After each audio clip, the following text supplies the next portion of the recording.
just waiting on the city clerk. Thank you, Amos. Good evening, everyone. We'll call to order this regular meeting of the Willow City Council for Tuesday, March 26, 2024. Item 2 on our agenda this evening, we're honored to have some special guests here tonight. Dan Roach, would you and the Veterans Honor Guard do the pleasure in leading us in Pledge of Allegiance? Thank you.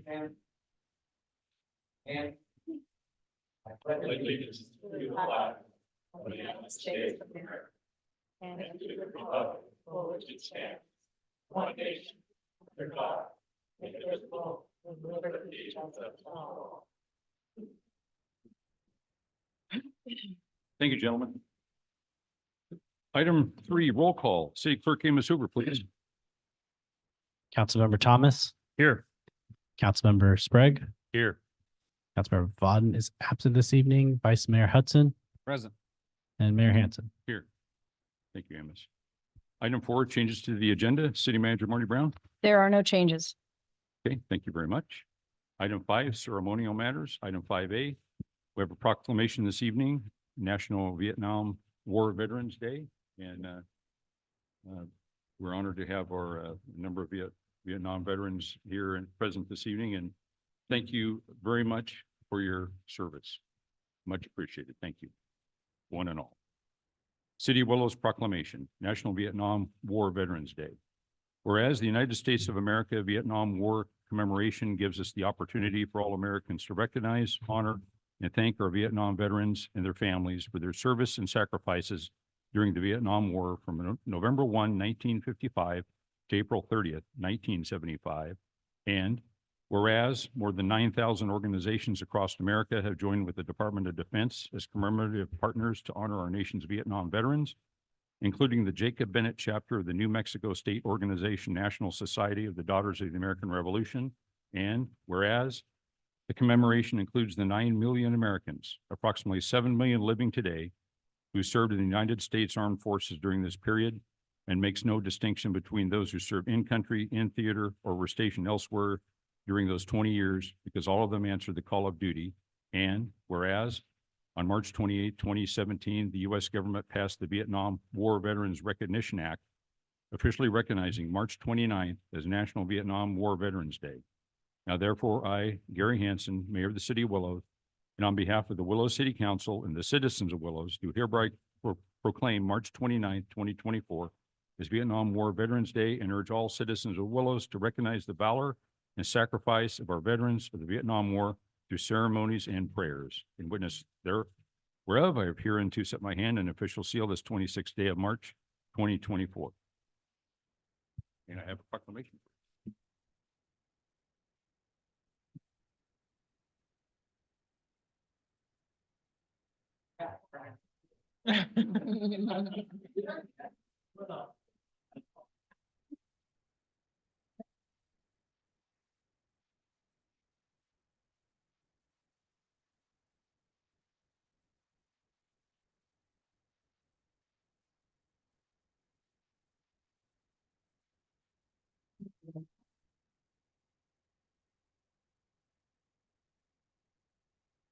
Now we have to tell a war story. Thank you for your service.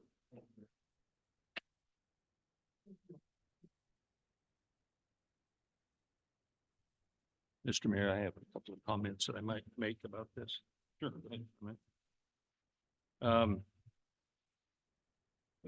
Gentlemen, before you take off, please.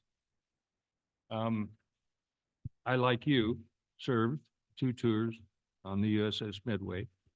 Ruby's Reptiles is what we called ourselves. I'll let you speculate on how we got the name Ruby's Reptiles. But I'm so proud now in the United States of America, because I can remember pulling back into shore and flying into San Diego, NAS Myanmar, and being met with civilians throwing eggs and tomatoes at us. Probably many of you experienced similar. So here we are, what, 40 years, 50 years later, and finally getting the recognition that the veterans of the Vietnam War deserve. And so I want you to be comfortable as I am, that we are now recognized for what we did during that time. I have to say, I didn't see combat. I had a clean bunk and 5 square meals a day, unlike a lot of you might have over there, but never. Beg your pardon? Navy, USS Midway. Well deserved, thank you.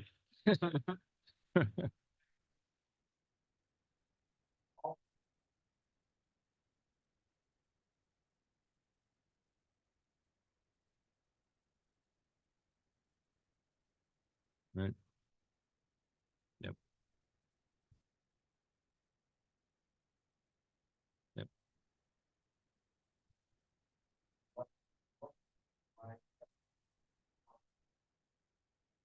Well,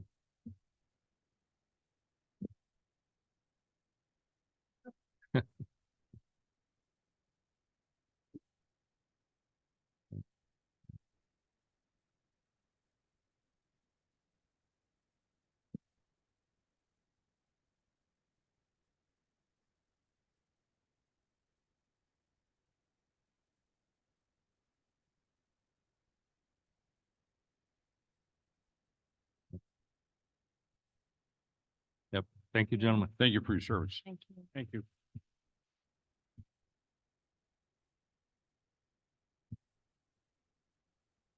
We have a second ceremonial matter this evening, item 5B, a proclamation to our Kiwanis Club, the Willows Kiwanis Club, their 100th anniversary. And we have a number of Kiwanis members here this evening. Kiwanis is a fantastic organization. And a little birdie told me tonight, Carol, where did she, did she leave? She told me that our local club has 2 members who have history back to day one, over 100 years with their local Kiwanis Club. And that's Jim Lambert and Judge Don Bird. So, Jim and Don. thank Did very you much. have hair back then, Jim? Long time ago.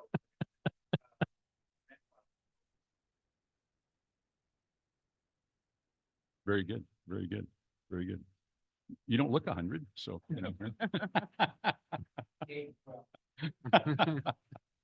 Very good. Well, I have a proclamation as well. And thank you, the Kiwanis Club, over the years, have been invited, several times to speak on behalf, and it's just a great group. It's just a community-oriented group. You do great service. I belong to 7 different fraternal organizations. I'm gonna spread a little thin, but if I was looking for a club, Kiwanis, I'll tell you, it'd be the one for me, I think. But anyway, so thank you for everything that you do. Seriously. So you do excellent work. So, and congratulations on your 100th anniversary. That's huge. And to still have a strong, thriving club, that's amazing. So, have a proclamation for you. City of Willows proclamation. Kiwanis Club 100th anniversary. Whereas Kiwanis International is one of the largest service organizations in the world with more than 430,000 members of all ages and abilities in more than 80 nations and geographic areas. And whereas the members of the Kiwanis Club of Willows are devoted to improving the world one child and one community at a time by seeking to give primacy to the human and spiritual rather than the material values of life. And whereas, in addition to improving the lives of children in Willows and in communities around the world, Kiwanis Club members promote the development of community leaders, positive role models, intercultural understanding and cooperation, and opportunities for fellowship, personal growth, professional development, and community service. And whereas the first Kiwanis Club started its service in Detroit, Michigan, in the United States of America in 1915, and the Kiwanis Club of Willows held its first meeting on March 26, 1924. March 26 to the day, 100 years. And whereas the service provided by the Kiwanis Club of Willows will continue to have a positive impact on our community and citizens. Now therefore, I, Gary Hansen, Mayor of the City of Willows, and on behalf of the Willows City Council and the citizens of Willows, do hereby proclaim March 26, 2024 as Kiwanis Day in honor of their 100 years of service to our city, and call upon all citizens of Willows to render support to the members of this organization and to make themselves aware of Kiwanis International, whose members this day are providing meaningful service to our homes, schools, and community. A witness whereof I have here and to set my hand and official seal this 26th day of March, 2024. Congratulations.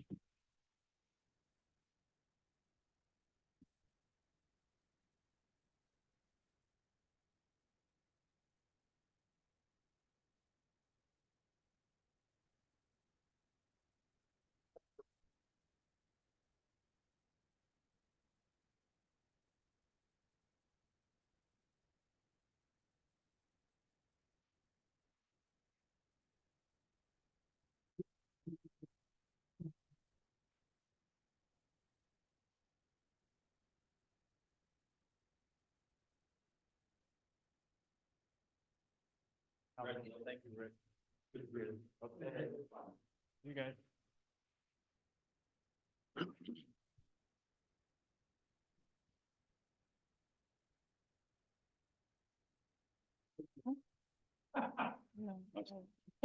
Oh, I'm not hurting my bones any. Gets my legs a good exercise. Yeah. Teaching my little league team how to head first slide. Yeah. I did it a couple times and now my body's sore. Well, I'm not built for that anymore. Not too hot. Item 6, presentation. This evening, we have a very interesting and engaging presentation. Item 6A, the dangers of fentanyl. We're going to receive a presentation from Dr. Jared Garrison on the dangers of fentanyl. And Dr. Garrison, thank you very much for being here. And I know, I just can't, I can't praise you enough. You're just a dedicated physician and you're the consummate professional. You work extremely hard. You're widespread for a number of years, ever since you landed here. And definitely appreciate what you do. So thank you very much. Mayor Hanson, thank you so much. And thank you for allowing me to come and talk about something that I think is really important. Vice Mayor Hudson and Councilman Sprague, as well as my friend Rick Thomas, Councilman Thomas. So I'd like to talk a little bit about fentanyl and about why I think it's such a big deal. And we're going to be going through a bunch of numbers and slides and graphs and things. But I want you just to kind of think for just a moment. I mean, big of a deal really is it are overdoses? I mean, how big of a deal is that? How does that compare to car accident, suicide, homicide? And the reality is that the leading cause of death from ages 18 to 45 is overdose. That's overdose. Go ahead and hit the next slide. And this is comparing overdoses to everything else. Oh boy, that slides off a little bit.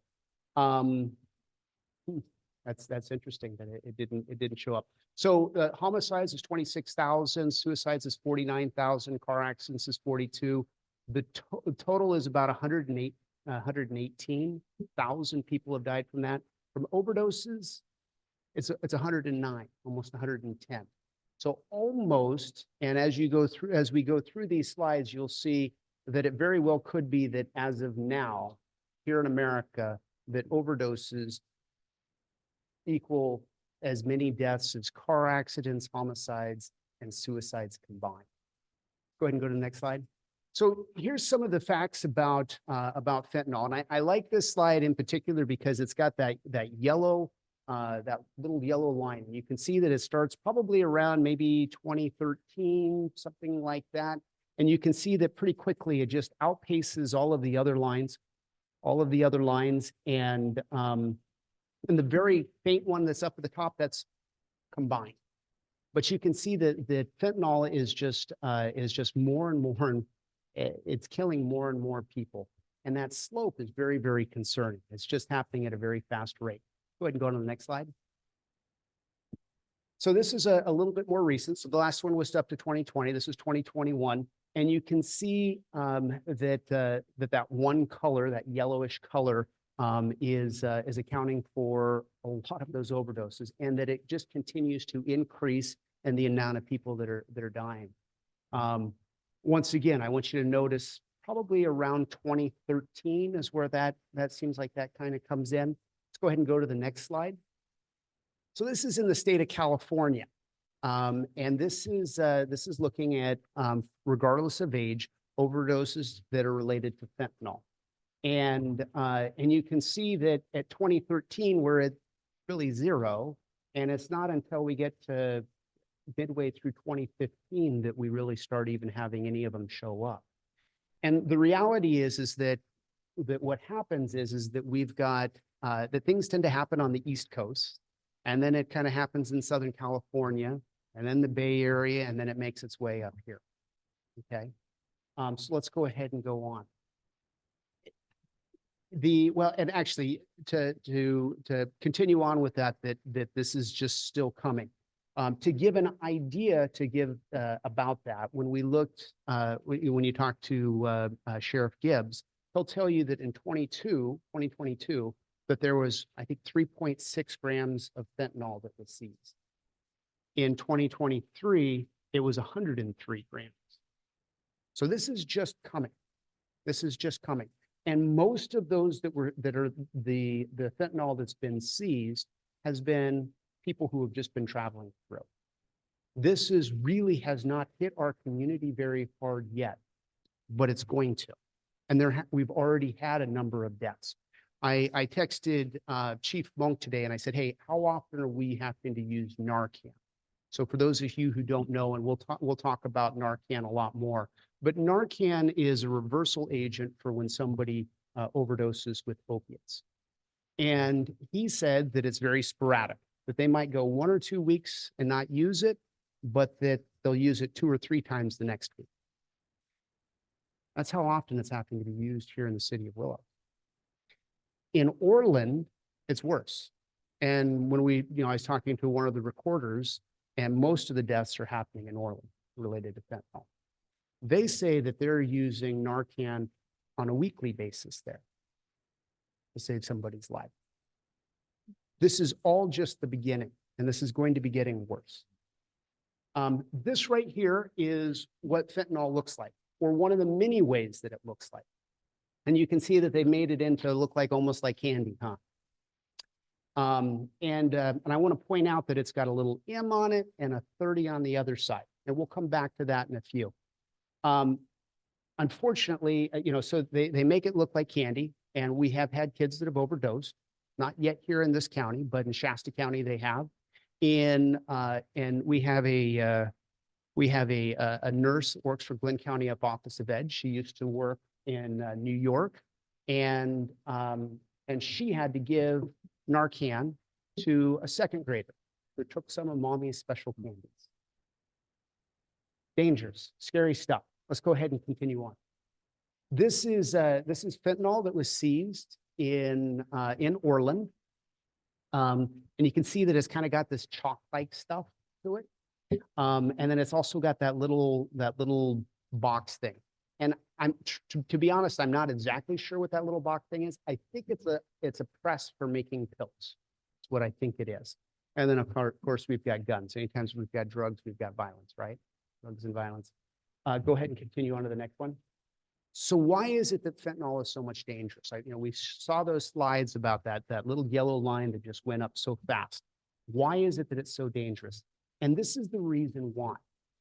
Fentanyl is extremely potent, extremely potent. When we talk about all of the other drugs, we talk about milligrams. When we talk about fentanyl, we talk about micrograms, and there's 1,000 micrograms in a milligram. And I'll tell you, the drug dealers weren't doing all that great with milligrams. And now they're trying to play with micrograms. And they're screwing up the dose, and it's killing people. To give an idea, so obviously we've got a pencil. Oh, go ahead and go back just a second. So that you see on the tip of that pencil, we've got that little bit of stuff. That's a lethal dose of fentanyl. To give you an idea, a regular, and this is according to Google, but a regular piece of salt, like from a salt shaker, that is 60 micrograms. In pharmaceutical grade fentanyl, that's equal to 24 Vicodin 5s. 24 Vicodin 5. That is extremely potent. I don't know how potent fentanyl on the street is. I know it is a little bit different, but that just gives you an idea as to how easy it is to screw up that dose and to kill somebody. A grain of salt work. Let's go ahead and go on to the next one. Because it is so incredibly potent, it's cheap. It's really cheap. And so that is the driving force of fentanyl, is it all comes down to money. Money, money, money. And you remember how I pointed out the M and the 30? And you'll see that the blue pill is an M and a 30. I think that's almost funny in an ironic way that they would choose oxycodone to be what they make rainbow fentanyl look like. So the green, the pills with the green, that's the real pill. The red pill is the fake. And you can go up with the magnifying glass and you cannot tell the difference. You cannot tell the difference. To give you an idea cost wise, so oxycodone, if you, according to the DEA, it's about $1.15 per milligram. So at 30 milligrams, that's about $30 for one of those pills. Well, you take just a little bit of fentanyl, you can go ahead and you make it look like the oxycodone, and then you can sell it and you can make a whole bunch of profit, right? Comes all down to money. It comes all down to money. The scary thing is, if you were getting any kind of a medication, and so we've got oxycodone, which is an opiate, we got Xanax, which is a benzodiazepine, and then we've got Adderall, which is an amphetamine. It doesn't matter what you get. If you're not getting it from a pharmacist, you need to assume that it's got fentanyl. Even the illegal drugs. So we have had people who have thought they were doing methamphetamines and died from fentanyl here in Glenn County. We've had that happen. We've had people who have overdosed and had to be hospitalized who thought they were using cocaine and they died from fentanyl. They're just putting it in everything because it's a way to make money. I'll tell you that I was asking one of the ER docs, I said, tell me, have you ran into any issues with fentanyl? Tell me a story. I'd like a story I could use. And I said, well, just a little while ago, and this is a while ago.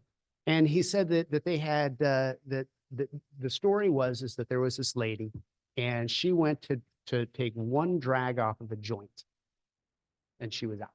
So that was out. The drug dealer went ahead and gave her Narcan, called 911, ambulance came, picked her up, took her to the hospital, monitored her. She did okay. They discharged her. Next night, exact same story. This time, it was a guy. Now, did they know that it was laced? I don't know. But they just got the dose wrong, right? And it only takes 1 grain of salt worth to screw it up. Let's go ahead and go on to the next.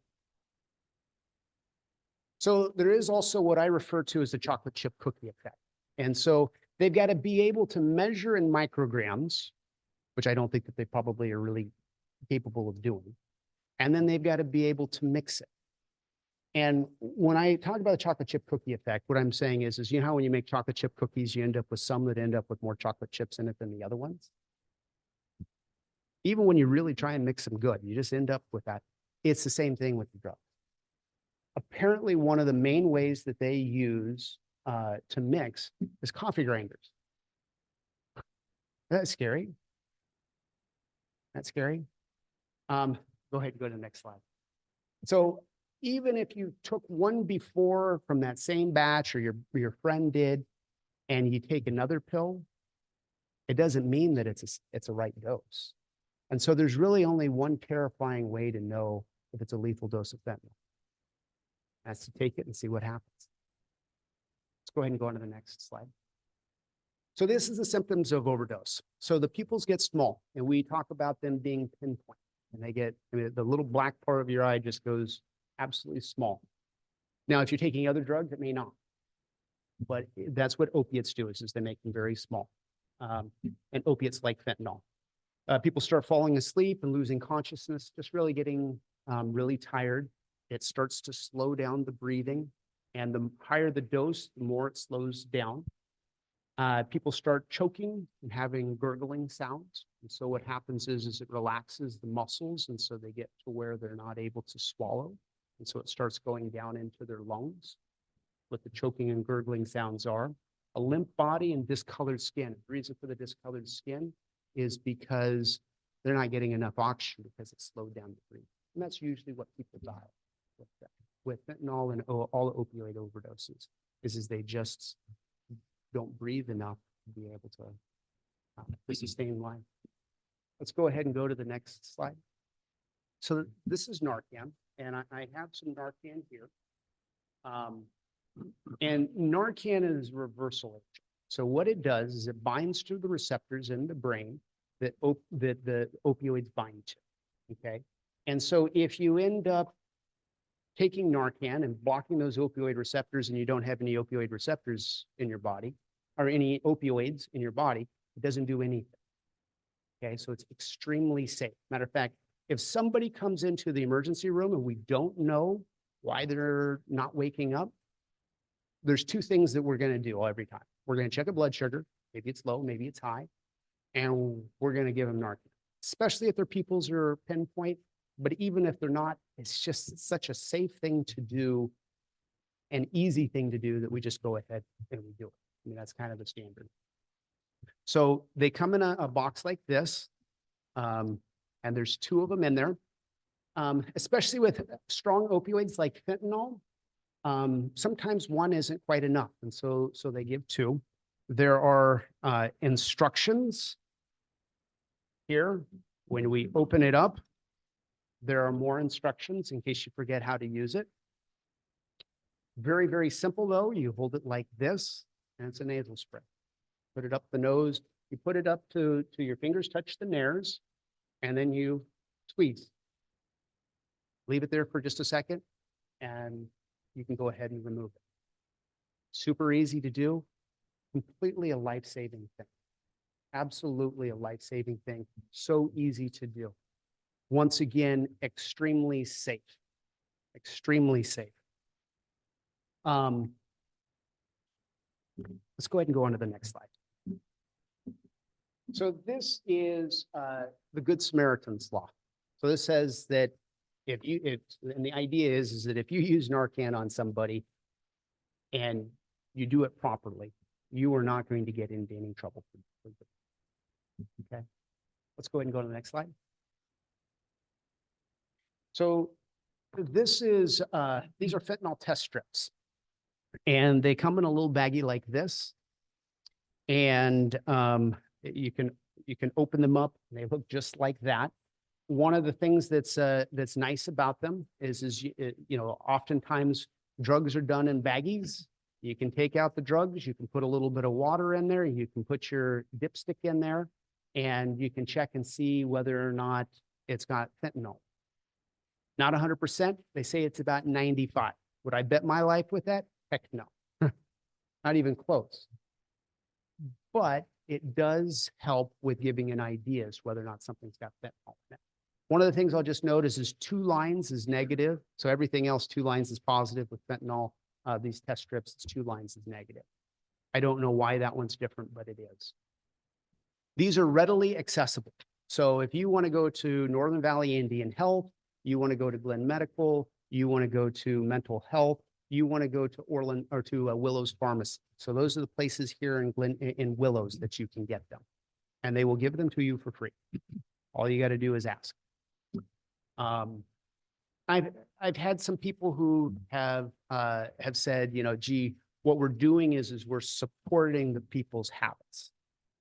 And for those that are chronically using, and I've heard people specifically say we're giving them a bungee cord. It's all the rush without the danger. And that's not very accurate. When somebody is used to taking opiates, and then you go ahead and give them Narcan, you put them into instantaneous withdrawals.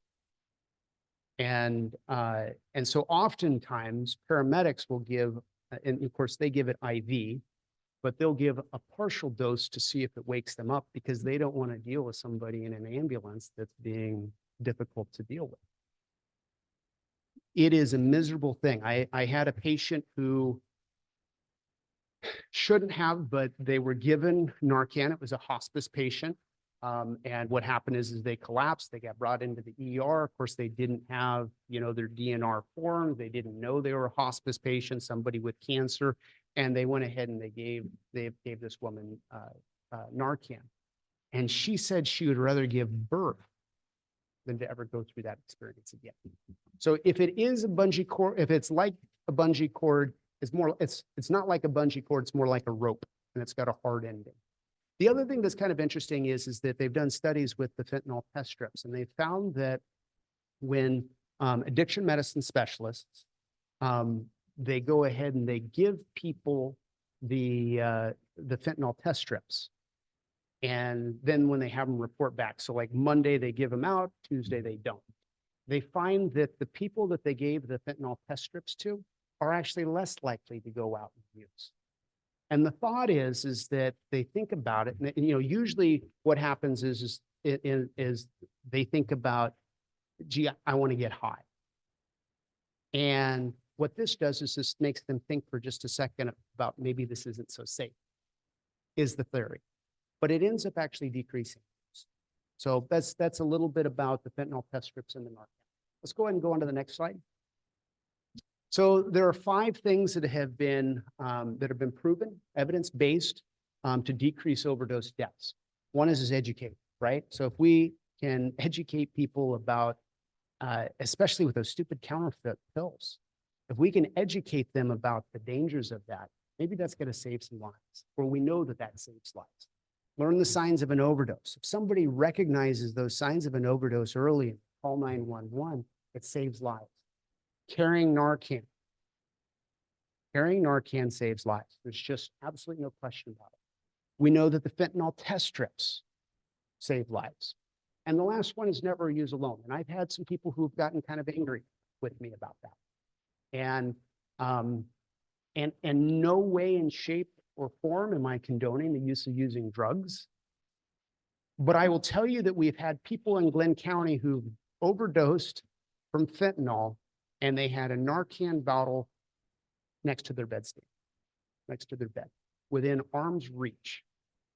But you can't give it to yourself.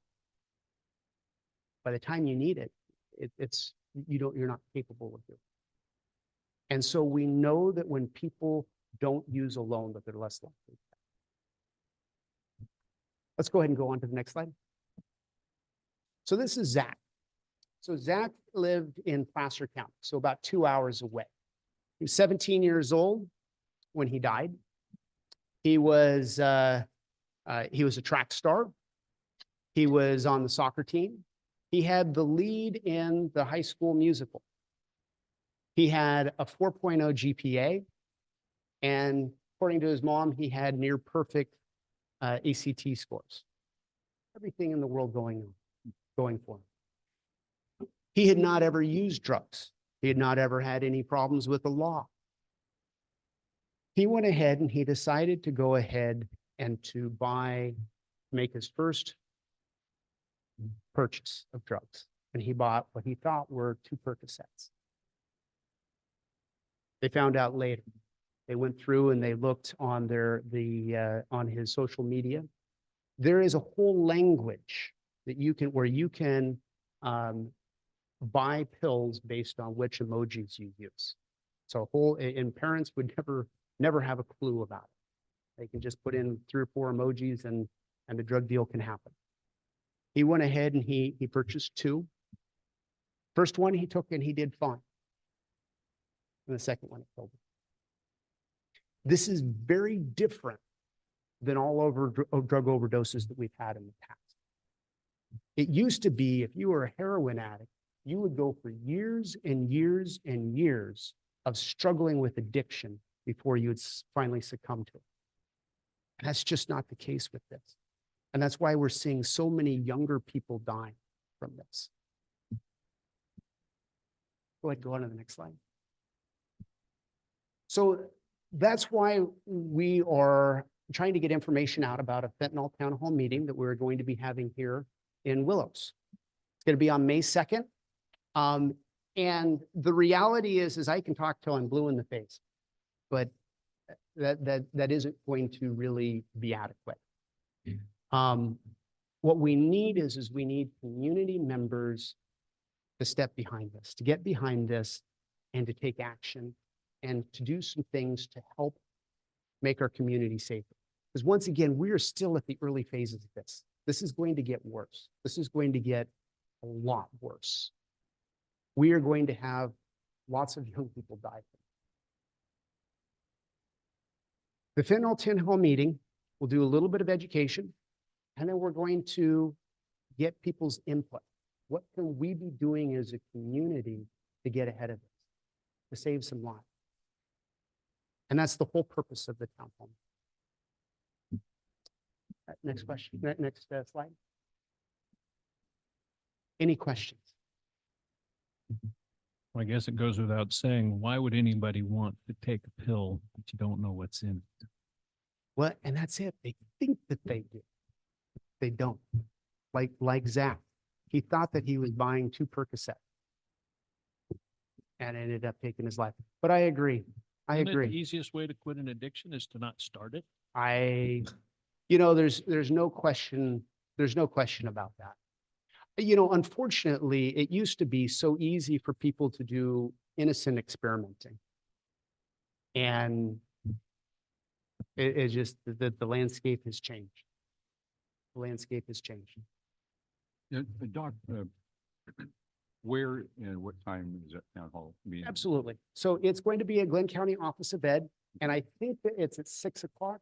Is that, yes, 6 o'clock at Glenn County Office of Ed. They're on 311 South Villa. Okay.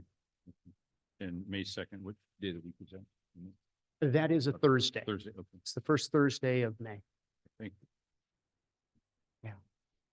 I have a quick question, just Please. curiosity. I'm from Placer County, but what high school do you know? I don't remember. That's- I'm sorry. I'm sorry. Yeah. Yeah, but Placer County. No, I mean, it seems like fentanyl came around and I know when I was learning about it, I'm a volunteer here in town. I've given the Narcan multiple times, more times than I wish. Care to actually have to give it to somebody. But fentanyl is, it's supposed to be a regulated drug, it's supposed to help with pain. But one of the things I learned is that everything's measured in milligrams. You can see those lines on the syringes and everything else. When it comes down to fentanyl, it's all micrograms. The needles are tinier. Everything about it is super regulated. It almost makes me question, why do we need another pain reliever that's this strong? And correct me if I'm wrong, it's 100 times stronger than morphine? Yeah, 50 to 100 times stronger than morphine. Yeah. Yeah. Yeah. Well, I think you definitely can make the argument that we don't need more pain medications, out there. I'll tell you that. So I'm a hospice medical director. I do use fentanyl a lot. One of the things that's nice about it is when somebody gets to the point where they're not able to swallow, you can stick a patch on them. One of the other misconceptions out there is that because we do have the fentanyl patches, is that if you touch it, you'll overdose and die. That's really, even with the patches, it takes about 12 hours before it starts working. And so, there have been kind of some things that have, some videos, YouTube's out there, and those really have been debunked. People, they look at it or they touch it and they fall over. And when they measure their levels, they don't have any fentanyl in their system. It's a hysterical reaction, but that is a very, And I've seen it used, the ambulance uses it as well. and Yeah. But there's a regulated. It's a dose of very fentanyl. It's regulated. Completely different than what Yeah. you find on the street. and completely different when it's from a pharmaceutical company and we know exactly what it is, how much it is. And, and that's, unfortunately, we've got the drug dealers that are just, I think it's very difficult. So I have my degree in chemistry, and you get micrograms. It's really hard. It's really hard to measure in micrograms. So let me understand then, there is a beneficial use for this. So obviously it's manufactured by legitimate operators. This is not something that somebody makes in their backyard, trailer in the forest someplace. Yeah, absolutely. Yeah, we've been using fentanyl in the medical realm for years. Hospice, it's wonderful because you can, sometimes, especially with cancers, they get to where they don't swallow very good, or they kind of go into a coma. We can slap that on and be able to make it so that they can be pain-free for their last moments of life.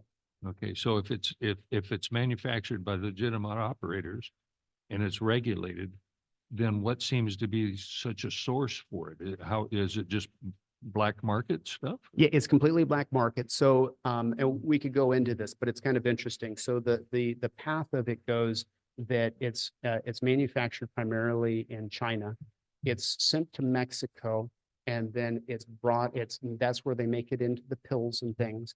And then it's brought up into America, and then the money gets laundered in America. It's kind of an So it's a interesting. border issue then. But you'll notice too, though, that it is interesting. So clearly there is some border issue stuff, but that slope doesn't seem like it changed from different presidents. I'll just point out that. But let's go ahead and go on to the next slide real quick. I'll just go over a couple of other things if it's okay. And if I'm over time, I'll stop now. No, you're fine. Yeah. Okay. So questions and then, so, you know, thinking about things that we can try and do to help people, with, you know, with potentially from becoming addicted, and dying from this. We say that when we can, predict something, then we can prevent it. And there's something that's called adverse childhood experiences. And those are things that happen to people before the age of 18.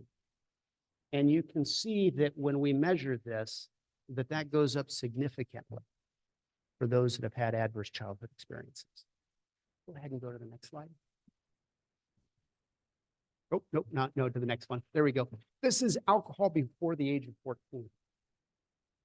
And you can see that we're, you know, 4 times as many for those that have 4 or more. At some point, I would love to come back and talk about adverse childhood experiences and do a little bit of education about that, because I think that there's a whole lot to that. And I think that that's one of the things that we can be doing to try and help our community in a very big way with a whole lot of things, whether it's all kinds of problems. So at some point, if you guys don't mind, I would love to come back and talk about these adverse childhood. No, absolutely. Doc, whenever you're ready, just shoot us an email. Okay. Yeah. Do I have time for a couple more? Yes, One more yes, slide? sure. One more slide. You're good. You're good. Okay. Okay. One more slide and then This I'll is be done. interesting. So Interesting. xylazine. So how many of you guys have heard of xylazine? You've heard of xylazine. Okay, good. So xylazine is a blood pressure medicine that was developed in the 1960s, but they never used it because it just knocked people out Because what? and knocked people out. In Puerto Rico is the first place they started combining it with drugs. And what it does is that it makes it so that the high lasts longer. It's not an opioid. Like I said, it's actually, it's a blood pressure medicine is what it was designed for. That never got used. In veterinary, they use it like crazy as a tranquilizer. So if they've got a cow or a horse and they want to put it down and not have to fight against it, they go ahead and they give it xylazine. Street name is Trank. This is the next thing that's going to be hitting us. In Philadelphia, they say that 90% of the fentanyl is laced with xylazine. And xylazine is horrible. There is no reversal agent. And because it's a blood pressure medicine, it dilates the blood vessels and it makes it so there's just not enough blood flow to different parts. It bottoms it out. And so people end up with these huge wounds, sometimes all over their body, that only can be treated with surgery. Sometimes it leads to amputations. It's horrible.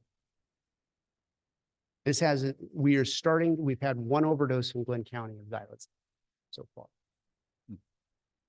We are seeing it more. So Millennium is a company that tests for drugs in urine. It is just increasing. And so this is the next thing that we're going to be facing along with this fentanyl. It's a little bit scary. Yeah, just a quick clarifying Please. question. So the xylazine is intended to extend the high of fentanyl so that they're combined together. Yes. Okay. So All right. fentanyl is very, very strong, but it gets in your system and out of your system. And so what they do is they put the xylazine in to make it so that they're out longer. And there's a lot of the drug users who do not want it. Apparently it causes a taste in their mouth and they're like, oh crap, this has got xylazine.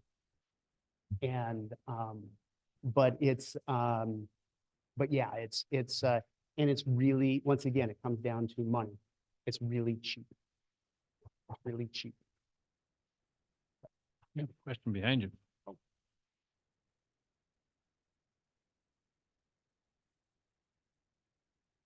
Yes, that's absolutely true. It does not work because it's not an opioid. It does not, the Narcan is not helpful for it. All you can do is try and breathe for them and wait for it wear off. Yeah.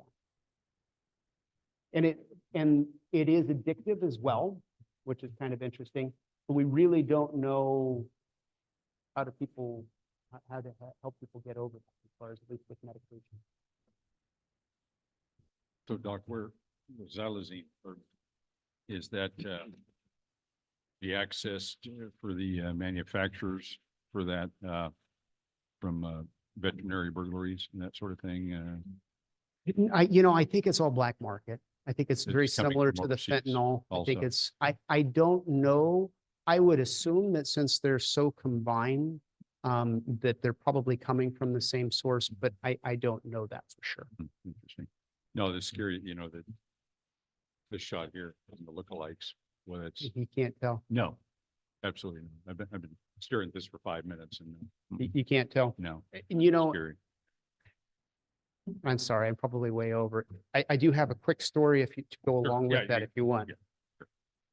yeah, I was listening to a doctor who was talking, and he was saying that he had a patient, a little lady who was in a retirement home.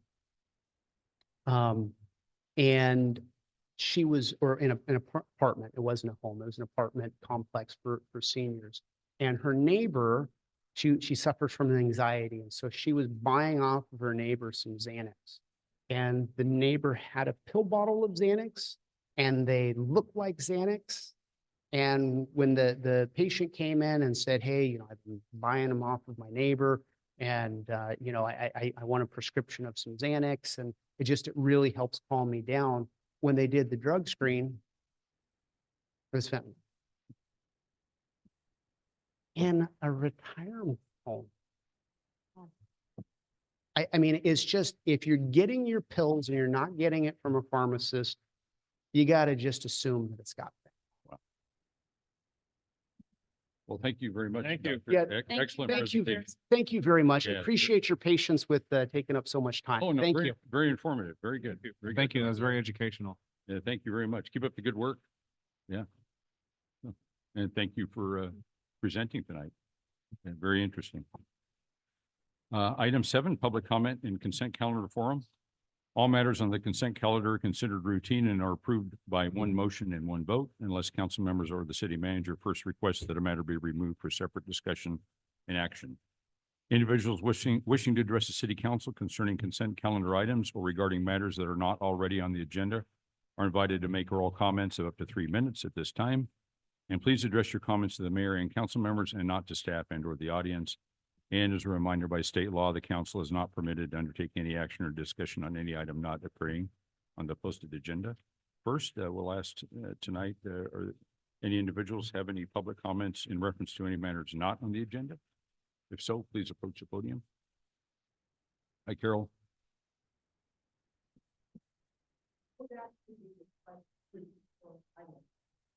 Very good. Sure. The VFW auxiliary and the VFW, we have a dinner every second Wednesday of the month at the hall. We wanted to make sure that, for Sprague, that you know that you're invited, and any other council member and any other service member. Went out there. You're invited, and we start at 6 o'clock. And Okay. it's good food. Very good. Uh-huh. Second Wednesday, 6 p.m. Yeah. Thank you, Carol. Thank you. Thank you very much. Any other public comment tonight and any matters not on the agenda? Anything? Nothing further? Okay, thank you. Reference to the consent calendar, item 7A, register approval. Consider approval of the general checking, payroll, and direct deposit check registers. Item 7B, minutes approval. Consider approval of the March 12th, 2024 council meeting minutes. And item 7C, Sierra Nevada Cheese Company grant letter of support. Consider approval of a letter of support in favor of Sierra Nevada Cheese Company's grant application for their anaerobic digestion project. Council members, questions, comments? Mr. Mayor, pardon me, ask that we pull 7B, the minutes from the last meeting. Item 7B, okay, Mr. Sprague, go ahead. Yes, if you'll recall, I presented a letter that I did ask for being read into the record, but the discussion just didn't allow it. But I would ask that, respectfully ask that my letter to the council dealing with the managing sidewalk liability be entered into the minutes and attached to the minutes for permanent record. Yes, so no, Mr. Sprague, I do recall you asked for that to be attached, your letter to be attached at the meeting. Thank Very you. good. Okay, it will be. Anything further? Mr. Sprague, anything No, further? fine. 7B? Thank you. Any further questions, comments from the council? Move to approve the consent calendar with the correction noted by Mr. Sprague. Councilmember Thomas has moved to approve the consent calendar as amended. Second. Vice Mayor Hudson has the second. Further discussion? All those in favor signify by saying aye. Aye. Opposed, same sign. Carries unanimously 4-0. Thank you. Item 8, discussion and action calendar. All matters in this section of the agenda are discussed and will be acted on individually. Individuals wishing to address the city council concerning any of these items are invited to make oral comments of up to 3 minutes at this time. And please again address your comments to the mayor and council members and not to staff and or the audience. And when the mayor calls for public comment, please raise your hand to be acknowledged. While not required, the city requests that you please state your name clearly for the audio recording. And once again, as a reminder by state law, the council is not permitted to undertake any action or discussion on any item not appearing on the posted agenda. We only have one action item tonight, and that is item 8A. The Glen Groundwater Authority, also known as GGA, Proposition 218 study. This matter is agendized to, once again, for the second time, discuss the Glen Groundwater Authority's upcoming Proposition 218 study and approve paying the GGA assessment on the City of Willows parcels. Is there any public comment on this matter before we move forward? Any public comment? Okay, thank you. Mr. Mayor, under public comment, I can't help but notice that we're honored to have our Judge Byrd tonight, kind of haven't had the pleasure of seeing your smiling face out there. So welcome, Judge. Good. Thank you. Evening, Judge Byrd. Good to see you. Good to see you. You haven't had the pleasure on this side of the bench, brother? The judge has been on this side of the bench. So anyway, good to see you, Judge. Yep. Beautiful court, beautiful courthouse. Yeah, very good. We had this discussion, as you recall, gentlemen, previously when our brand new audio visual system, which is still very new, was up and running, and we lost video that night. And our agenda did not have the proper clarification on the face advising that the audio and visual link is provided as a service. So we were just almost almost there to call for action or consensus from the council when the video went down, and our outstanding city attorney Carolyn Walker advised we could not make a decision or have reached consensus because we lost our video. So here it is. Here it is up for discussion once again. And none of the facts have changed as I presented earlier. Right now, the Glen Groundwater Authority, we're in the process of our Proposition 218 study in order to fund operations for the Groundwater Authority over the next 5-year period. We are currently in year 4, coming up on year 5 very quickly. And we added a 4th category. So I'll back up a little bit, right? Right now, the cities of Orland and Willows participate by paying the fees on behalf of the property owners within the city limits of the cities of Willows and Orland. And we've been doing that since the Groundwater Authority, since our first Proposition 218 process was enacted in 2019. The Groundwater Authority was formed in 2017, and the original, at that time, 9-member agencies, cities of Willows and Orland and the County of Glen being 3 of those charter agencies, paid for in addition to all the agencies. We each paid $10,000 a year for the first 2 years for funding operations. We keep our operations costs as absolutely low as possible. We have no employees. We contract with the County of Glen. Lisa Hunter, who was formerly with the Glen County Agricultural Department, is now with Glen County Planning and Community Development Services, is our program manager. She does outstanding work. And Katie Murray also is her assistant and backs her up. they're both outstanding team players. And the Groundwater Authority is billed on an hourly basis, for their work. Lisa also has other duties as well as the water coordinator with Clinton County, as well as two other groundwater authorities within the jurisdiction, smaller groundwater authorities that she's responsible for as well. So that's our operational cost. We've been fortunate on receiving some grant funding, a lot of grant funding that just got us where we are today.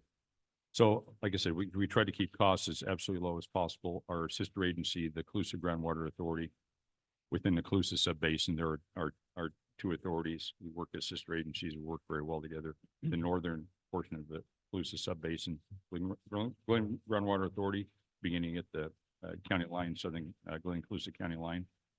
And the southern body is the Colusa Groundwater Authority, which takes it from the Glen-Colusa County line in Colusa County to the Colusa-Yolo County line. So we share a number of expenses when possible in reference to our professional consultant staffs. I mean, we have since inception continue to have an outstanding working relationship. So the thought process on the cities of Orland and Willows, as well as I mentioned Colusa Groundwater Authority, because the cities of Williams and Colusa follow the same processes as we've been following. City of Orland is going to continue with the funding mechanism. So I'm bringing it forward to my colleagues for discussion and your thoughts on continuing our current operational status, moving on for the next 5 years. There's a per acreage fee. The City of Willows sits on approximately, okay, let me find my acreage list here. 1,000, Marty, what are we, about 1,739 acres, I believe. I think that sounds about Actually, I right. can't find the one page, the only page I can't find, but I have it here somewhere. But we're roughly on just over 1,700 acres. So right now we operate on a per acre fee. Our Proposition 218 study, we're set at a maximum fee of $1.93 per acre for all users. We only have one class currently. The first year of operations, we were at $1.61 an acre, and since then we've been at $1.50 an acre. We were successfully able to lower it. So we're currently $1.50 an acre. We've been at $1.50 an acre for at least the past 3 years, going into four. Well, this is the fourth year now, actually, $1.50 an acre, and that's working out very well. I've asked for a separate user class. We're moving forward now with 4 different user classes. We are under litigation now with some individuals on the dry land and rangeland farming side. So for the current Proposition 218 process, we're considering now and moving forward for the next 5 years of funding. We're going to have 4 user classifications. One is a dry land, which is previously non-irrigated land. The second is a groundwater user. Okay. That is individuals who use groundwater, residential homes and agricultural operations using groundwater for irrigation. Third user class is surface water user. Okay. Those are primarily agricultural operations that use surface water. For example, Central Valley Project water out of Shasta Dam, since we're not served by the state project out of Lake Oroville. And Shasta Dam is the general purveyor, as well as some individuals in North County within Orland, Unit Water Use Association, water coming out of Stony Gourd for the Orland project water. So that's surface water user. And the fourth classification that I requested is urban municipal water users. And those are the 2 incorporated cities in Glenn County, urban municipal water users. So there are 2 exemptions for different types of property owners that don't that are exempted from paying the assessment, and those are federal properties and tribal properties. So within the city of Willows, we have Northern Valley Indian Health, which most likely, I would imagine would be exempt. I'm most certain that the property that Northern Valley Indian Health would be exempt from the fees. And the federal property, so we have the lot the post office is on. The largest lot would be within the city limits would be the property that the Forest Service operation sits on, I don't know, 3 acres or so, 3 or 4 acres probably, by eyeballing it. Bureau of Reclamation, which is, an acre or so for their offices. So those properties would be exempted, and there would be no fee applied. State properties, city properties, county properties, and school district properties are not exempt.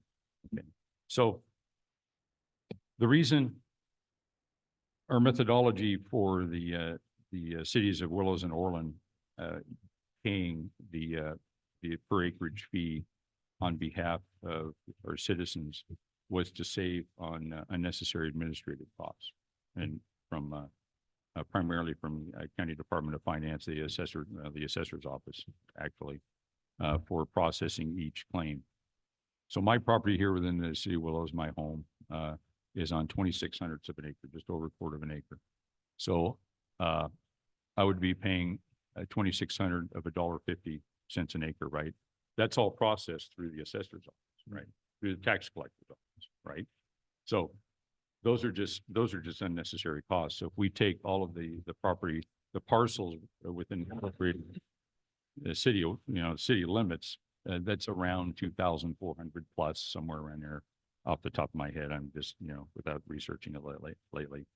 So that would be an administrative fee in each parcel for that process. So just to save money and save resources, it's all taxpayer money, which we operate under anyway. We're actually doing our citizens a service by paying the fee and, whatever it be, 30 or 40 cents a parcel on an annual basis. So I was laying this out for your thoughts and your thoughts and questions on this. And if you feel that moving forward in this same manner for the 218 process is the way to go, I recommend that just from a cost savings measure. It's worked well for us. I know, Rick, just before we lost video, you had an excellent question about asking Cal Water, since they are now a 100% water purveyor within the city of Willows, if they would pick up the tab. And Marty did have a meeting with the Cal Water personnel.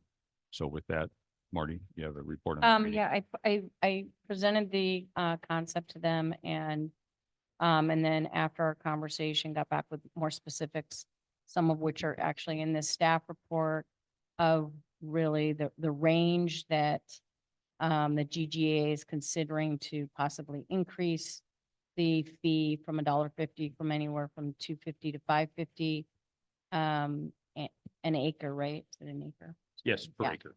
And I have been in contact with them 3 times now for a follow-up, and I have not heard back. So Yep. I don't know what their answer is, and I can try a 4th time. I received some information on that topic with since Cal Water operates within the state of California, a number of cities, 80 to 100 or so, exact number.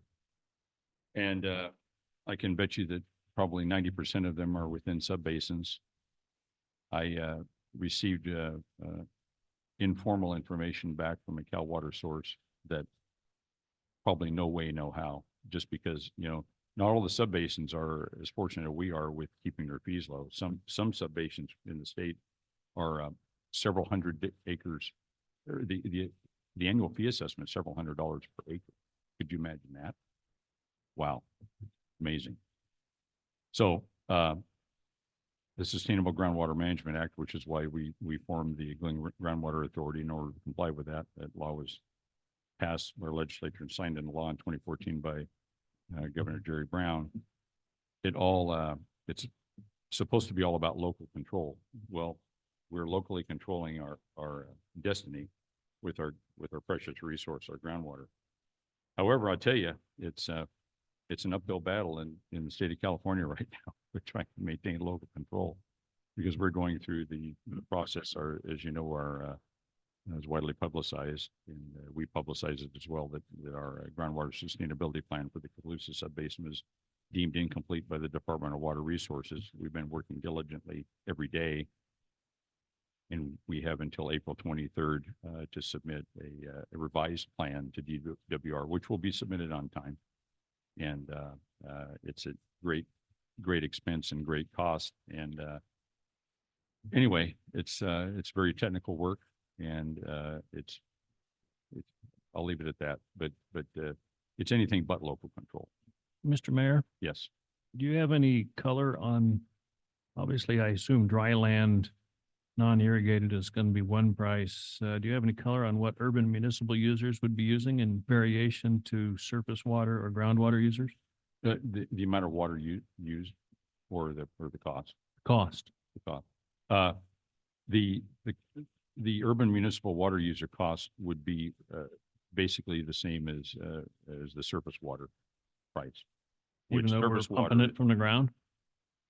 I'm sorry. Even though we're pumping it from the ground? Yeah, we're trying to encourage users to utilize surface. Is that a water. lower price? That's the only thing I'm driving is it going to be near the $5.50 or is it going to be closer to the $2.40? We don't know yet. We don't have a final number. You know, we're still working on that. We don't. So you have we no don't color on whether that's going to be high or low or we- in the it- middle? Okay. The fee will be somewhere in those parameters, and we'll keep it absolutely low as possible. So, yeah, How long we for, still don't have a Rick, we're still working through that. Do we need to should- do this now or do we wait until the 218 is done? Well, I'm asking for the council's direction on this, because if the council doesn't agree to fund this item for the next 5 years, the property owners within the city of Willows will be part of the 218 process. They'll be all mail the information and have the right to So to vote on it. so the 218 study is dependent upon whether we're paying it, one person's paying it, one entity, the city, Mhm. or each of the individuals Right. get noted.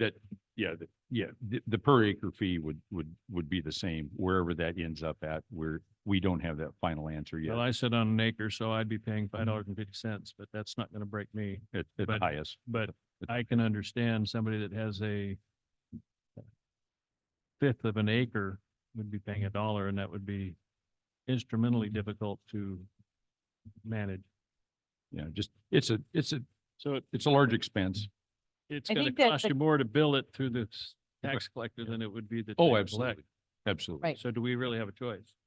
Absolutely. It's, I think this is Those are my comments. yeah, no, I understand, Rick, much appreciated. I agree. It's just, chasing the paperwork, the processing is the question. That's the problem. It doesn't make any sense. In my I mind. think the other thing to consider is that over time, if you're going to do a Prop 218 study and have individual property owners pay for it, the administrative cost to administer is going to go up over time. So Certainly, yeah. that's going to Yes. have to keep going up every Sure. 5 years more than it would if the city just pays for it. Right. So Right. It does come out of the general fund. We've got a solid board. We now have 10 member agencies. It's an excellent board. And the directors are all good people trying to do the right thing and follow Sigma, and conserve our groundwater. Mr. Mayor, I have a Mr. couple of Craig. comments. Sure.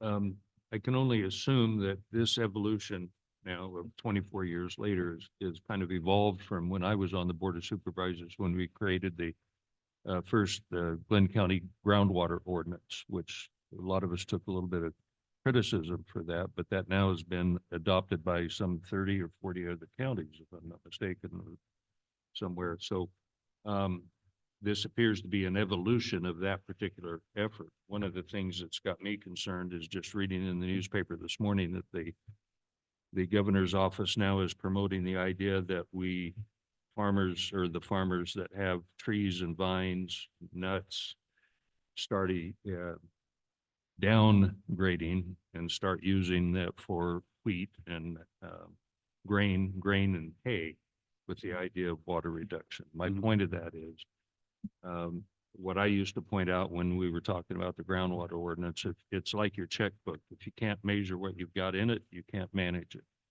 And so I'm assuming that this effort here for the groundwater authority is to be able to ascertain how much water that we actually have and how much we can use and how we can manage it properly. Is that correct? Yeah, Sigma is all about the sustainability of the groundwater resource in 20 years. In 20 years. In 20 years. And there's subsidence in the Arbuckle area and in the Orland Artois area. And you just touched on it, of course. Why is there subsidence? Right. Trees. Trees, yeah. I So know. we have, this has been a very painful process with the groundwater authority, with the the GGA and the CG and the CGA. Because there are a number of tree farmers on both boards, and everybody is on board too. I tell you, we made some very difficult decisions in reference to management actions, and it's all about restricting the use of groundwater. Right, exactly. So So Uh, regardless of where the authority is headed in that debate that you're having with the farmers and so on, all you're looking for tonight is, do we want to bill individual property owners, as Rick points out here, that for 75 cents that you're going to collect from them, it's going to Mhm. cost you $1.50 to collect it. yeah, that's the answer. Yeah, Okay. that's the question. That's the question, whether right. we participate then and let one bill come to the city Right. and then we pay it. Right. Or open it up and to every parcel owner within the city gets a tax bill at, expense. Well, if you're looking for a motion and if we're ready for a motion, I would make the motion that we do move forward with the idea that the city picks up the cost associated with whatever the ultimate fee ends up being, whether it's $2.40 or $5.50 an acre, whatever, we pick up that cost. Okay, thank you, Mr. Trigg. Mr. Trigg is moved to If approve. I could actually make my comment, if that's all right? Yeah. Or ask my questions on this? Yeah, sure. Go ahead. This is a Okay. Prop 218 on the city's water usage, correct? For each household. It's Is this not individual. similar to what we were trying to do for our sewer fund as well? Or that we initially had a debate on? Is it Well, the same type The of study Proposition 218 process. would be process The same based off the process. same measurements of The same water? process. Is this a different? Oh, no. Okay. No, this is a per acre fee and This one's rated off of per acre, not So- off the gallons of so water used. most of the like res- other one. well, most of the residential users in the city would be, with the state of California decision, would DWR considers de minimis users. Mhm. So we all use water, de minimis. Right. So this No. would be whether you're industrial, agricultural, residential. This is Gotcha. a per. No, acre. that makes sense. I was just seeing if there were. Essentially, my question is if there was a way to piggyback the two. I know essentially the council in a prior meeting, we had talked about the sewer fund and possibly doing a new 218 study on it. I didn't know if this was the same style of study that we would have been doing for that, No, and there was any way for us to piggyback off of it. no. So that was what my question was. It's That's not where I was based, going it's with not that. based on usage. Yeah, But no, it's- you can continue with the motion, right? Or the motion. I believe this is this is something that the So city it's just. take care of it it's so that basically it's. yeah. The water that the property sits over. Mhm. Basically. Yeah, yeah, so, okay. Anything further, Evan? No. Okay. I think that this is definitely, it makes more sense for the city to cover this than the administrative fees that it would take to hand this out to every individual person and have them do that assessment. This is what the city's here for, is to help our citizens, and this is a great way to do that. So, No, thank you. Is Mr. that a second? I agree. Is second, that a yeah. second? Is that the second? Sorry, a long-winded second. How about that? That's fine. That's fine. Mr. Sprague is moved to approve the Glen Groundwater Authority moving forward in the same method of operation, covering the cost on behalf of our citizens as we have done over the last 5 years. Is that clear, Mr. City Clerk? And Vice Mayor Hudson has a second. Further discussion? I think it's, it's the right choice and thank you, gentlemen. I agree. So thank you very much. If not, all those in favor signify by saying aye. Aye. Aye. Opposed, same sign. Carries 4-0. Thank you very much. That's good news. Thank you. Okay. Item 9, comments and reports. Item 9A, council correspondence. We have no council correspondence tonight. Marty, I haven't seen any anyway. No. No? Okay, very good. Thank you. Item 9B, city council comments and reports. Council members, who would like to begin? Mr. Sprague? Sure. Had a pleasant meeting with the new manager of the Quality Inns and Suites, which has been completed now down on the knuckle of Sycamore and Humboldt. And they've still got some outside maintenance to do and so on, but I did have a tour of some of their suites. Some of them now have jacuzzis and hot tubs in them. They're redoing their swimming pool and doing a lot of things and wanting to upgrade and bring a lot of attention to the public in regard to what they're now offering of apparently what that hotel or motel didn't offer in the past. So it was a good meeting, and she seems to be fairly engaged or wanting to get engaged and being able to help promote Willows. Obviously, it's a benefit to them to have more traffic using their facility, but it'll also be a benefit to the city, obviously, because our TOT, our temporary occupancy tax, is a benefit to the city. So I'm hoping for success for them. Thank you. Okay, thank you, Mr. Sprague. Vice Mayor Hudson. Let's see if Councilmember Thomas had anything to say first, or? Councilmember Thomas. Well, I do under council correspondence. The manager of the local bank that serves the city forwarded the information that Mr. Sprague dropped off with regard to, as he says, wants us to put it all on the back of the property owner of the city. And all this council did was direct further discussion and bring that back. To me, it seemed inappropriate that the council as a body made that motion, and it was going to come back for further discussion. To have Mr. Sprague out soliciting the way he was soliciting for the sidewalk and bringing that to bear. Now, Mr. Sprague, as he said before on this council, has sat his feet under my dining room table many times. And prior to my election, he told me that, once you're elected to the council, you have to balance what the citizens want and need with what the city needs, all while avoiding litigation. And my opinion is coming to the conclusion that Mr. Sprague is working on this liability side and exposing the city to liabilities for this and some of the half-truths that he prints in the newspaper. And I think that's wrong. So I'm not sure what we can do about it. I don't know if it's legal. We were provided a copy of the city council protocol manual to address the issues with the city as a body, not individually as council members. And so this item, I understand we go out, and we talk to our constituents, but the way you crafted your letter, Mr. Sprague, I think it's wrong and it's not right for the city. So I don't like it. Okay, so I don't, requote what you quoted that I told this particular individual for me, please. Well, you have a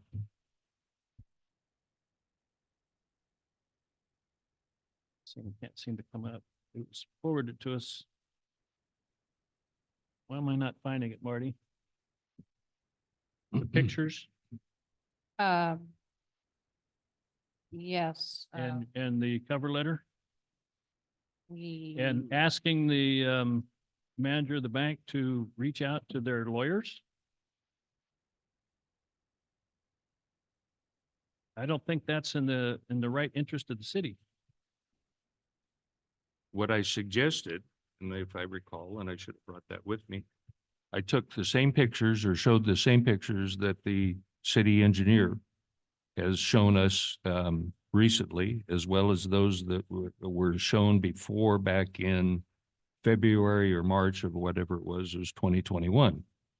And so I copied those, and then I said on, as a precursor to that, that the city was looking at being able to shift the cost of maintenance and repair, replacement and repair, as well as the liability onto the property owner. 100% of the No. cost. Actually, Your letter, 100%.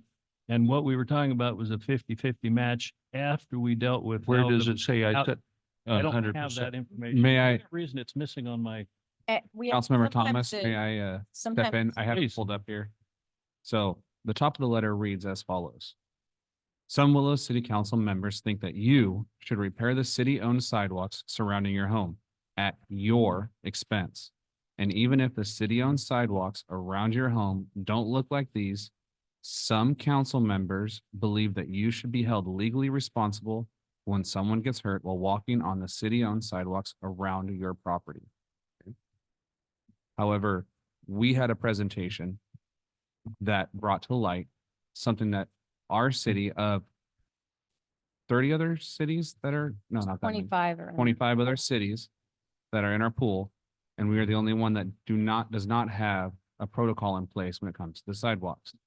All we asked for was a presentation and for it to come up to a future discussion on ways to pay for the repairs of the sidewalks. In no way, shape, or form did I say that every homeowner or every building owner is responsible for repairing their sidewalks. My only comment during that time was that most homeowners would be agreeable to doing this because it helps make their homes look nicer for resale. And it provides them to do upkeep in their and lawn maintenance that are going to keep the houses looking better. I do not appreciate this letter in that it puts your words in my mouth. If I have something to say, I will state it. However, you do not speak for me as part of the city council. You do not get to make this declaration on my behalf. And you did that. And that is, to me, unethical. It is beyond your scope as a council member to be delivering your city council business card along with this letter. And to me, I feel like as a council, we're supposed to be here together, disagree, agree, come to some sort of agreement that is going to be best for the entire city and best for the people that live here, which I think we can all agree would mean good sidewalks for everyone to walk down, that wheelchairs can access, that anyone with any sort of handicap is able to get down safely, and finding the best means to get that taken care of.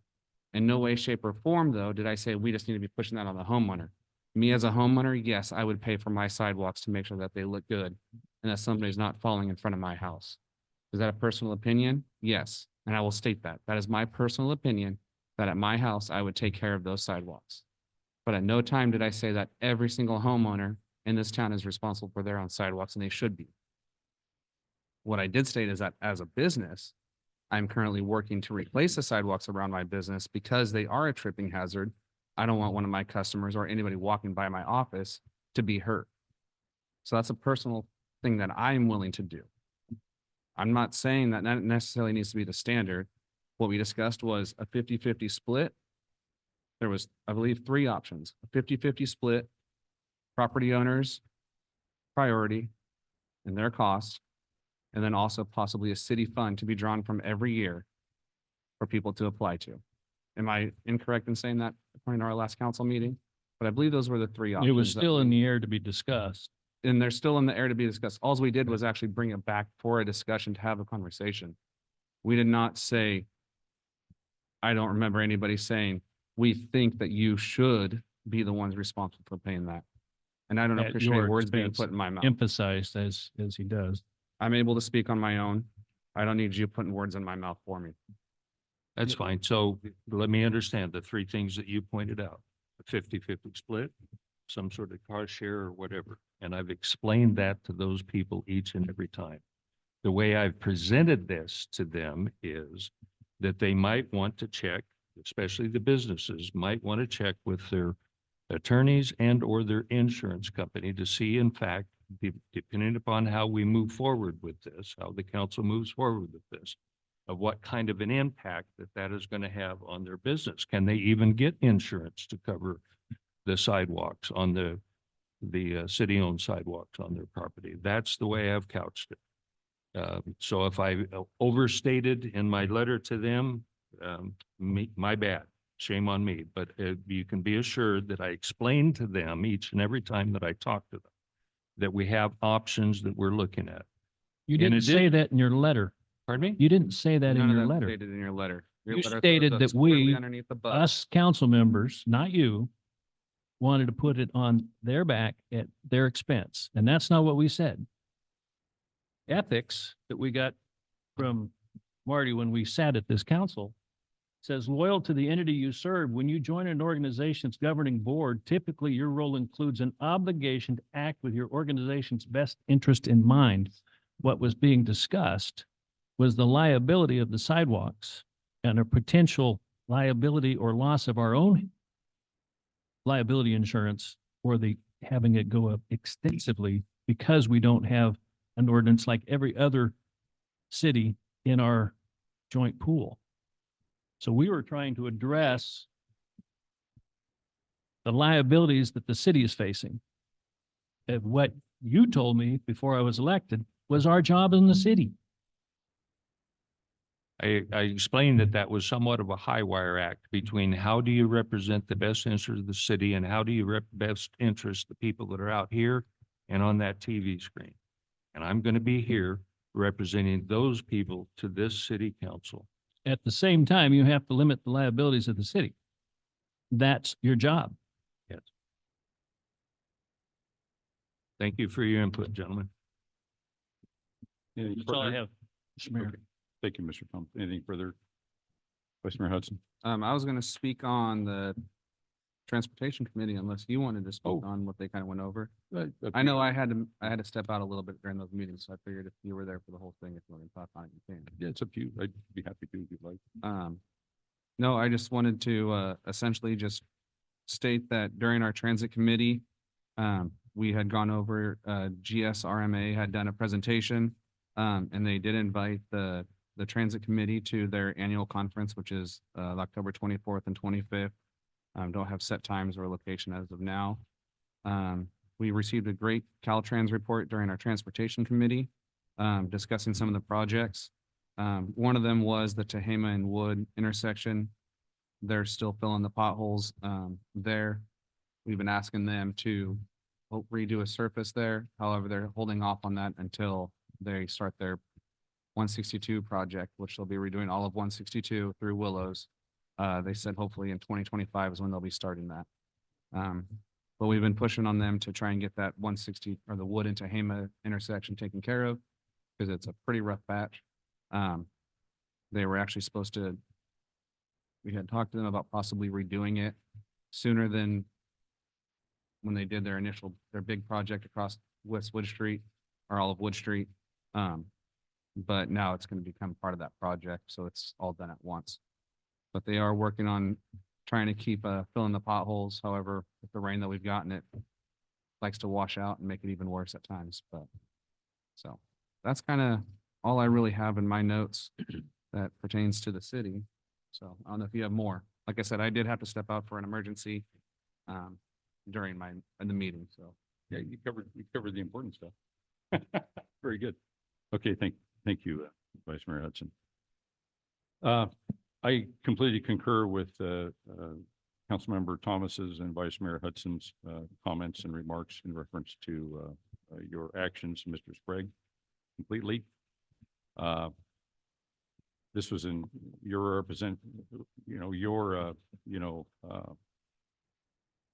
your description of that process was absolutely inaccurate. I'll say it as well. We received a presentation from our risk carrier. Okay, we had some general discussion. We haven't even had discussion on, and we haven't seen any proposals or anything. This was just simply from a liability standpoint, our insurance carrier is concerned City of Willows being the only city that doesn't have any kind of a program in place, or process in place for sidewalks. You've done a disservice to the city of Willow. Absolutely, in my opinion. Absolutely. We have to have council, discussion on this. There's been no council discussion on this. I received a phone call from a very concerned constituent, today on your actions. And Mr. Hudson, said, I completely agree. I agree with everything Rick and Evan said. This is unethical. These are unethical actions, and this should not be occurring. We're supposed to be a city council. Sure. We're a panel of five. We all have different thoughts, backgrounds, experiences, and we need to come together in our democratic form of government under republic, which we function, and discuss these matters and taking all actions into consideration.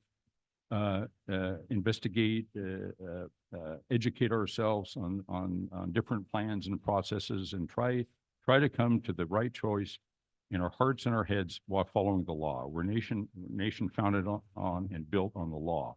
And you're out there just shooting from the hip, doing your own thing, and with irregardless to what the council protocols are, what we should be doing, what's the right thing to do, and not following the law.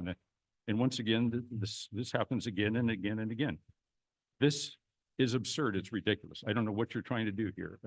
Destroy the city of Willows at all costs. That's what it appears to be. And you're just doing a disservice to the city of Willows. So I agree with my colleagues. That's all I'm going to say on that. So moving on to the remainder of my reports, Evan touched on the Regional Transit Committee meeting on Thursday, March 21st. That was the bulk of the information. We're looking at, again, for the first time in 7 or 8 years on alternating our meeting locations between Orland and Willows, which we did up until 7 or 8 years ago. And because the Orland City Councils has an ADA compliance issue with their council chambers, we moved the meetings down to Willows. So we're going to be moving the meetings starting in June to alternating months, the Success Square facility in Orland 1 month, and then down here in Willows, the Board of Supervisors chambers. So it's about time we did that. The Glenn County Transportation Commission meeting followed. We had our annual budget presentation, and we had an outstanding audit, a very clean bill of health. I want to thank our staff, Marty Thomas, Ashley Veneman, and Carlos Hernandez for the excellent work that they do in managing the operations of the Transportation Commission and being fiscally prudent and fiscally conservative. And as Evan said, our State Route 162 complete reconstruction project is moving forward in 2025. So that's good news. It'll be here before we know it. Can I add one thing to that? Oh, sure, Evan. A lot of business owners are receiving that, or along Wood Street are receiving envelopes from Caltrans, talking about easements, because they are going to be putting in, speaking of sidewalks, they're going to be putting in updated handicap accessible sidewalk ramps at every intersection. So any homeowner or business owner that's on those corners is actually receiving letters about what their process is going to be, which I thought was really great information. Definitely kept, as a business owner with a property that has a corner on it, it was a very well written plan, and it looks like they're going to do a great job at making Wood Street look great when they get done. So I'm excited to see how the progress comes and how it looks when it's all done. Yeah, absolutely. And the intersection of Tehama Street and Wood Street, Tehama Street and 162, if you will be included in the reconstruction as well. Right now, they're putting Band-Aids on it with cold patch, and we know what that does. Every time it rains, the cold patch lasts about as long as, about 20 minutes. But anyway, it's I was asking for some immediate repairs of the intersection and temporary repairs like they've done on some of the surface a couple of years ago on Wood Street, but Caltrans has opted not to do that. They're just going to just keep moving along. And so anyway, 162 and Wood and Tehama intersection is rough, and it's going to get rougher up there. So looking forward to that project, like I say. And briefly, we had the third of 4 joint Inclusive Groundwater Authority and Glen Groundwater Authority Board meetings. This meeting was this past Friday, the 22nd. Here in Willows. It was an extremely productive meeting. It was a 4-hour meeting, but we had some extremely technical work to go through in reference to our groundwater sustainability plan, and we successfully accomplished that work, followed by I had a DWR meeting with DWR. I participated in. It's a operational ongoing meeting, the fourth such meeting that was yesterday, and then Friday night had a 5 o'clock meeting on Friday. It's haunting. I used to have my previous profession. We had standing 5 o'clock executive committee meetings on Friday afternoon for 2.5 years. But we had a city selection committee, a redo at 5 o'clock on this past Friday, March 22nd, at the Orland Council Chambers. Myself and Orland Mayor Chris Dobbs, my friend Chris Dobbs, and the county CA Scott DeMoss. Little members there, and it was to officially once again appoint our very capable Councilmember Rick Thomas to LAFCO. So David is not the alternate officially. So I asked, what couldn't we just do this without a meeting? But for the county council, I we had to have a understood meeting. LAFCO appointment was a 4-year appointment. I Maybe somebody was lying to me. maybe we should have another meeting next Friday and talk about that. Anyway, so Rick, congratulations. Thank you. I'm starting to figure out what LAFCO's all about. No good deed goes unpunished. Okay. That's good. So there we go. And that's all I had to report. Item 9C, City Manager report. City Manager Marty Brown.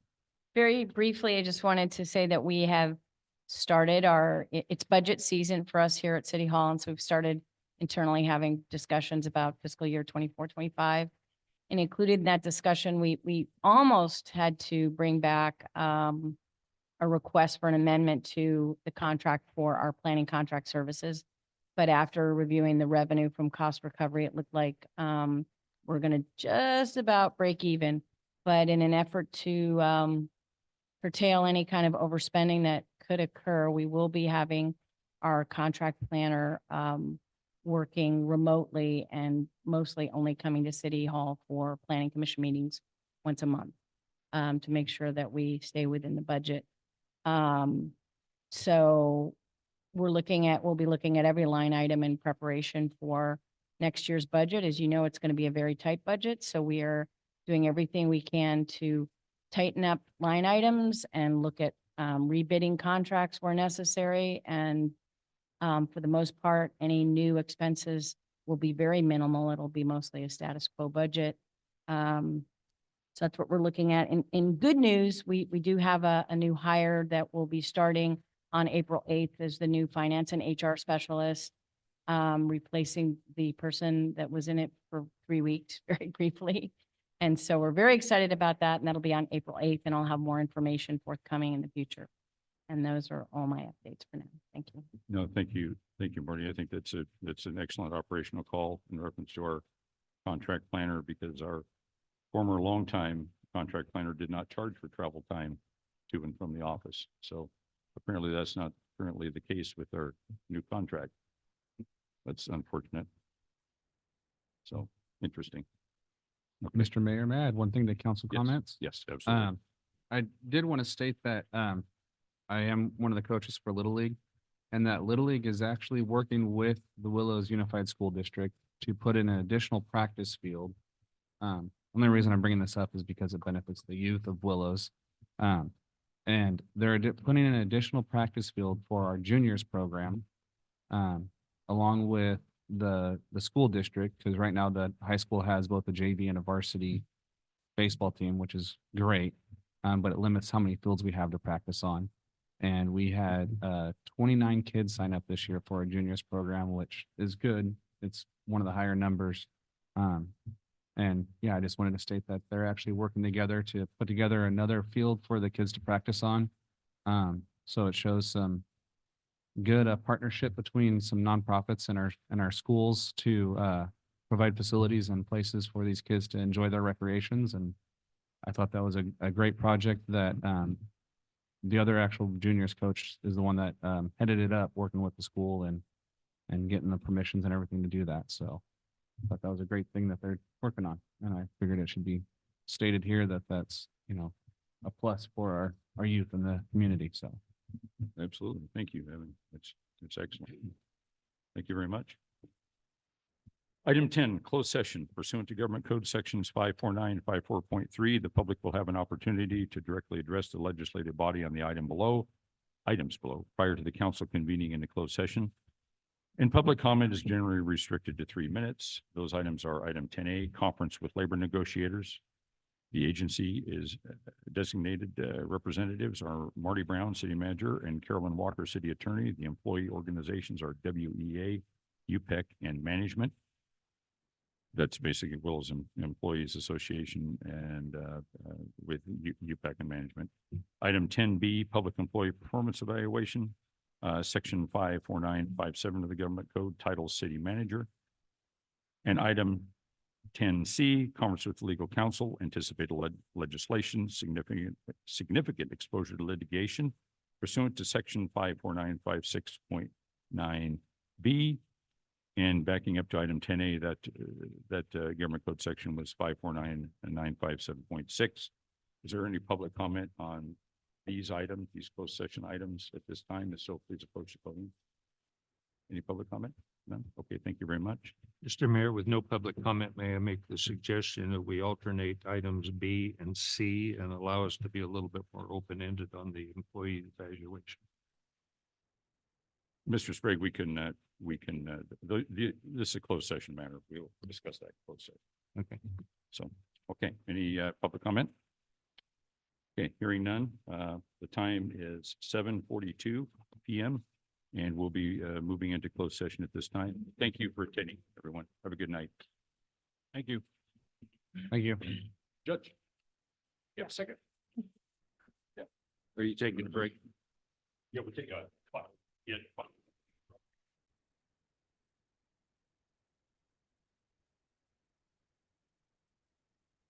Yeah, thank you. Thank you, Mr. City Clerk.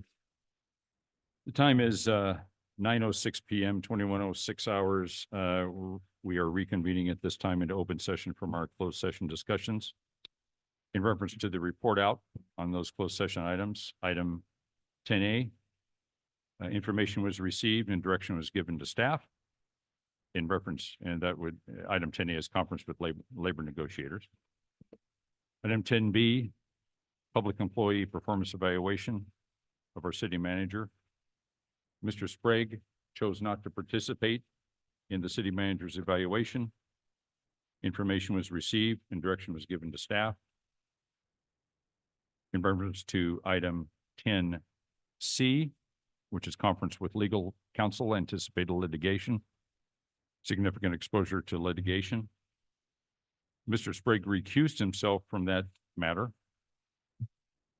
The report out is information was received from staff and direction was given to staff to hire outside specialized legal counsel for the litigation matter of Friends of Willows versus the City of Willows regarding the CEQA litigation regarding Henry's Trading Post at 360 West Sycamore Street, Willows, California.